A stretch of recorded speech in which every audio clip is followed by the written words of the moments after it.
Hi there, and welcome to day 2 of the 100 Days of Consistency Challenge. Yesterday, I started speaking about self-leadership. I defined it as your ability to understand your current realities, identify your desired experiences, and then deliberately or intentionally connect the dots between where you are and where you want to be. I also differentiated between self-management and self-leadership and shared 4 parts of self-awareness, which is a primary aspect of self-leadership. If you haven't seen that video, the link is up somewhere. You check it out. Today I'll be continuing with self-leadership and talking about another important aspect of self-leadership, which is constructive thinking. And before I do that, let's talk a bit about emotional responses.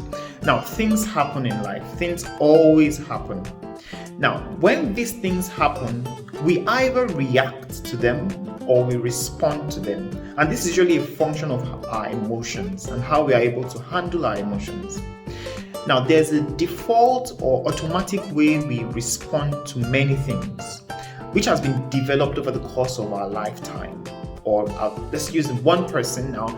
A person's response is usually automatic based on how that person has been raised over time or has been trained over time. Now, this is where constructive thinking becomes very important. Some people react to events or circumstances and just out of emotion might act in ways that don't serve them, that don't contribute to their growth, either short or long term. Other people choose their responses. They are able to manage their emotions and respond to situations or events or circumstances. Now, these people that choose to respond have deliberately selected or created an environment that supports their growth or created a response that supports their growth. And so they learn the lessons from the event, but they don't get crushed by the event. They use that as sort of a stepping stone to the next challenge or the next level in their lives. So this is what constructive thinking is all about. Our ability to, intentionally interpret correctly situations, which is another important thing. The way you interpret a situation usually plays a huge role in how you respond to that situation. So here's what constructive thinking is. Your ability to interpret a situation or a circumstance correctly and then choose your responses to that circumstance in such a way that it supports your growth and your development towards your goals. This constructive thinking is very important for self-leadership.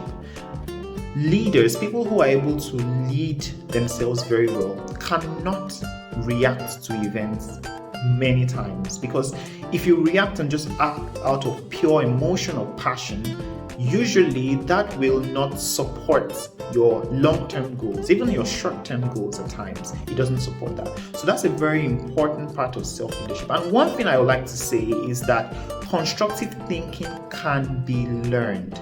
It is a learned behavior. You can learn how to interpret situations correctly, see the good in situations, or see the parts of any situation that can benefit your growth, that can benefit your development.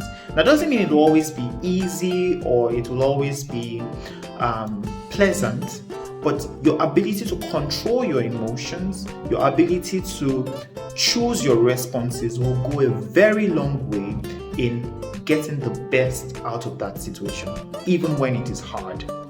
So this is another important part of self-leadership, and I really hope you got the point. I'll see you tomorrow, and thank you for watching.